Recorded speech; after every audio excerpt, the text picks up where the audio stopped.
नहीं भाई, नवाज शरीफ साहब इंग्लैंड से वापस आए हैं, एक उन्हें प्रोटोकॉल दिया गया, वहां पे एम्बेसडर ने भी बड़ा प्रोटोकॉल दिया, उन्हें छोड़ने आए एयरपोर्ट तक, जो हमारे हाई कमिश्नर है लंदन में, वो हुआ। उसके बाद जब इस्लाम पहुंच गए, पाकिस्तान में पहुंच गए, जहां वो जा रहे हैं उन्हें जमानतें मिलती जा रही हैं, फ्री फिर रहे हैं।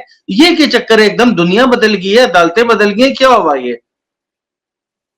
देखें, नवाज शरीफ को तो बड़ा प्रोटोकॉल हर जगह पर मिल रहा है ना। लाहौर जाते हैं तो गवर्नर हाउस में उनको प्रोटोकॉल होता है, इधर आते हैं तो सीसीपी सलूट मारते हैं, हेलीकॉप्टर आ जाते हैं, तमाम सफारत खाने उनको प्रोटोकॉल देते हैं, गुड टू सी यू कहते हैं और बड़ा उनको वेलकम किया जाता है। इस्लामाबाद हाई कोर्ट का अमला एयरपोर्ट के ऊपर पहुंच जाता है। तो ये तो बड़ी वाज़ेह चीज़ें आपको नज़र आ रही होंगी ना कि कैसे जो है सेकंड्स के अंदर उन्हें बेल मिल जाती है, और इमरान खान साहब के केसेस कैसे लटकाए जाते हैं और रिफ्यूज़ल की जाती है तो वो भी नहीं मानी जाती। और आप देख लें कि ये स्पेशल जो लाडला है ना, जब कौम कहती है, क्योंकि वो डील करके है, तो उस लाडले के ऊपर जो है ना उन्हें बड़ा होता है कि मुझे लाडला ना कहा जाए। भाई लाडला ना कहें तो क्या कहें आप? जो है वो क्यों धांधली का सोचते हैं? आप आए ना, फिर मेरिट के ऊपर आए। आप जब डील करेंगे तो लोग तो लाडला कहेंगे। ठीक। अच्छा, आपको लगता है कि नवाज शरीफ साहब इस वक्त इलेक्शन जीतने की पोजीशन में बन सकते हैं? जिस तरह उन्हें लाडला बनाया जा रहा है, इलेक्शन अगर होते हैं तो नवाज शरीफ कभी भी इलेक्शन जीत सकते हैं, या कोई थोड़ी बहुत भी सीट लेने की पोजीशन में अपनी जाती सीट लाहौर से वो जीत सकते हैं? यार उनकी लाहौर वाली सीट है ना एहतशाम भाई, मुझे वहां से खड़ा कर दो, उनकी मैं जमानत ना जब्त कराऊं तो फिर कहना। ये पोजीशन है उनकी। उनकी पोस्ट लगती है टिकटॉक के ऊपर या सोशल मीडिया की कोई भी फेसबुक ऐप हो या ट्विटर, आप उनके कमेंट्स नीचे देखें, गालियां निकालते हैं लोग। 1000 कमेंट्स में से कोई 5 कमेंट्स 10 कमेंट्स उनके हक में होते होंगे। ये पोजीशन है उनकी। पोल जितने करवाए हैं जितने चैनल्स वालों ने, रिजल्ट क्या आता है? 1%, 2%, 95% इमरान खान, 97% इमरान खान, 98% इमरान खान। भाई आप क्यों आए हैं पाकिस्तान में? आपको जब पता था, जब आप चोरी की आपने और आप चले गए 4 साल के लिए बाहर एक कौम से धोखा देकर कि मैंने इलाज करवाना है, तो फिर आप सिर्फ बादशाह के लिए पाकिस्तान आए कि आपको दोबारा वजीर आजम बनाया जाए और फिर आप लूट कर बाहर ले जाएं।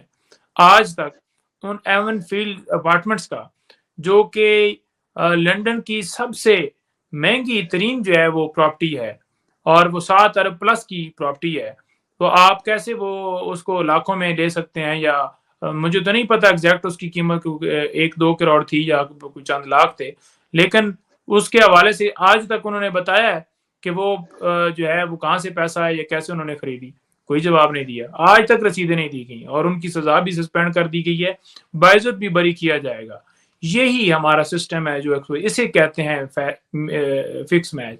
और दूसरी तरफ देखें कि 190 मिलियन पाउंड सुप्रीम कोर्ट के अकाउंट में पड़ा है, जो यूनिवर्सिटी का कहते हैं कि इमरान खान के नाम पर ट्रांसफर हुई जी, उस जुल्फी के नाम पर हुई, उसके नाम पर हुई, इसके नाम पर हुई। आप ये देख लें कि इस वक्त जो जमीन है वो जो अलकादर ट्रस्ट को दी गई, जो कि मलक रियाज ने दी, वो जमीन बाकायदा तौर पर ट्रस्ट के नाम पर है और इमरान खान साहब उसमें ट्रस्टी हैं, बीबी साहबा उसमें ट्रस्टी हैं। उन्होंने 1 रुपए का बेनिफिट नहीं लिया। एग्रीमेंट के अंदर लिखा हुआ है कि 1 पैनी भी ये नहीं लेंगे। और रहा 190 मिलियन पाउंड, तो जो इनकी हुकूमत रही है 16 महीने, ये जो कहते हैं कि ये उस खजाने में आने थे, इधर आने थे और सुप्रीम कोर्ट, तो भाई आप ले लेना, किसी ने आपको मना किया है क्या? उसमें से 1 पैसा भी इमरान खान के अकाउंट में गया है। और इसमें सबसे बड़ी बात ये देख लेना कि 2020 में, क्योंकि आज मैं उधर समाज में था तो मुझे काफी चीजें नहीं पता चली हैं। एक तो नैब ने ये कहा है कि 190 मिलियन पाउंड नहीं है जी, 171 मिलियन पाउंड है जी, एक ये बयान दिया है। दूसरे नंबर पर जो है अपना आपका मलक रियाज, उसने ये जो हसन नवाज है, इससे प्रॉपर्टी जो है वो कहते हैं जी कि 50 अरब में ली, जो कि सस्ती थी प्रॉपर्टी बहुत ज्यादा। तो क्या उन लोगों को मलक रियाज या उनकी फैमिली को या फिर वो हसन नवाज को क्या इस मुकदमे के अंदर जो है नोटिस करके तलब किया गया? क्या उन्हें भी एज एक्यूज शामिल किया गया? ये जो कहते हैं कि उसने मनी लॉन्ड्रिंग की और उस मनी लॉन्ड्रिंग को इन्होंने लीगल किया और ये लेकर वापस आए, क्या मनी लॉन्ड्रिंग की हवाले से कोई कार्रवाई स्नैप के केस के अंदर चल रही है उसके ऊपर?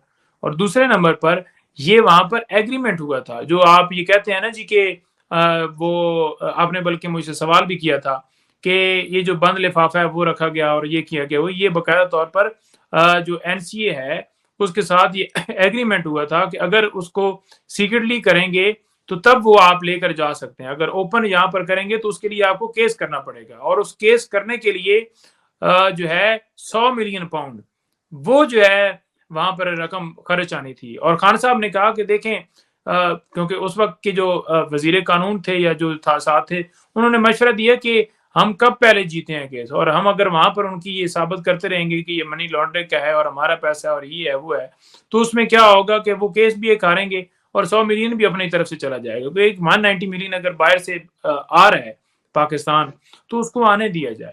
اور وہ باقاعدہ طور پر یہ نہیں تھا کہ عمران خان کا ڈیسیجن تھا، یہ ڈیسیجن تھا اوورال کیبنٹ کا، اور اس کے اوپر خان صاحب نے ویڈیو پیغام بھی بنایا ہے۔ اور جب وہ کیبنٹ کا ڈیسیجن تھا تو ڈیسیجن کیا تھا کہ وہ 190 ملین پاؤنڈ سپریم کورٹ کے اکاؤنٹ میں آئے گا، اس میں یہ نہیں تھا کہ عمران خان کے اکاؤنٹ میں یا کیبنٹ کے اکاؤنٹ میں آئے گا۔ اور جو یہ ٹرسٹ کے حوالے سے بات کرتے ہیں تو ٹرسٹ تو پہلے سے وہ جو ہے وہ اس کا آغاز ہوا ہے اور پہلے سے وہ کام شروع ہوا ہے، اور ٹرسٹ کے اندر جو یہ کہتے ہیں کہ انہوں نے بینیفٹ لیا اور وہ پیسے اس کے اندر ایڈجسٹ کیے، تو کیا ٹرسٹ کے اندر عمران خان تنخواہ لے رہا ہے، یا اس ٹرسٹ کی زمین عمران خان کے نام پہ ہے، یا اس ٹرسٹ سے عمران خان کو کیا کوئی بینیفٹ ہوگا، یا جو شوکت خان صاحب نے بنایا ہوا ہے اس سے عمران خان کو کوئی فائنینشیل فائدہ ہو رہا ہے؟ وہ تو ٹرسٹ ہی ہیں، وہ تو نمل یونیورسٹی بنائی ہے تو انہوں نے مطلب ایک زندگی میں نیک کام کیے ہیں۔ آج بھی خان صاحب نے کہا کہ اگر کسی نے چیریٹی کا پورے ملک کے اندر سب سے جو ہے وہ بڑا جو ہے وہ کام کیا تو وہ میں ہوں، کیونکہ اس جو شوکت خانم ہے وہ تو بہت مہنگا ہاسپٹل ہے، مہنگا علاج ہے، اور بڑا ہی مہنگا جو ہے وہ سارا جو پروجیکٹ تھا اور وہ سارا کیا گیا اور اسٹل وہ جاری ہے۔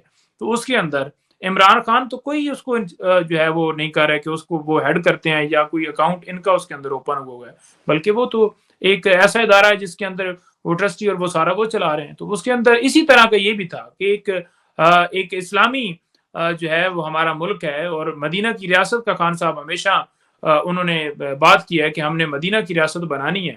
تو یہ ایک اس کے اندر ایک ایسا انہوں نے جو ہے وہ سوچا کہ ایک ایسا جو ہے وہ بنایا جائے جس میں ہمارے بچوں کو دینی تعلیم ملے، ٹھیک ہے جی، تو دینی تعلیم مل رہی ہے تو اس کے اوپر کیا کوئی جو ہے ان کا جرم ہے۔ اور ملک ریاض کے حوالے سے کہتے ہیں کہ وہ جو اگلے دن آپ لوگوں کے پروگرام کے اندر سوال بھی ہوا تو میں نے یہ سوال پوچھا کہ ملک ریاض جو ہے وہ اس کو بڑا جو ہے وہ اس نے ان کو ہی جو ہے پرائم منسٹر تھے تو ان کو ہی کیوں دیا جی؟ بات ہی ہے کہ پرائم منسٹر جو ہیں اس نے تو ہر بندے سے ملنا ہوتا ہے جو بھی ملک کے لیے کوئی فائدہ، کوئی انویسٹمنٹ، کوئی چیز ایسی کرے جو کہ ایک لوگوں کے فائدے کے لیے۔ مثال کے طور پر میں ہی وزیر اعظم بنتا ہوں تو میں تو ہزار ایسے لوگوں سے ملوں گا جو کہ ایک رفع عامہ کا یا ایک لوگوں کی جو فلاح ہے اس کا کام کر سکیں۔ اب فنڈ ریزنگ خان صاحب کرتے تھے سیلاب کے حوالے سے تو وہ کیا کہہ دیتے کہ جناب نہیں میں نے احتشام سے پیسے نہیں لینے، ایک کوئی ثواب کا کام کرنا چاہتا ہے۔ اور ملک ریاض نے کوئی یہ پہلا کام نہیں کیا، اس کے سینکڑوں کے حساب سے ایسے کام ہیں جو کہ اس نے پورے پاکستان کے اندر کی۔ آج بھی خسرو صاحب نے کوئی سندھ کے حوالے سے بتایا کہ وہاں پر بھی ان کا کوئی اس طرح کا ہے اور انہوں نے مختلف جگہوں پر دی ہیں، صرف یہ نہیں کہ کوئی عمران خان اور عمران خان کے کو تھوڑی دی ہیں، وہ تو دی ہیں انہوں نے جو زمین دی تھی وہ تو جو ہے القادر ٹرسٹ کے نام پہ تھی، تو عمران خان کے نام پر تھوڑا اس نے دیا ہے اور اس کے اندر عمران خان تھوڑی بینیفٹ لے رہا۔ ٹھیک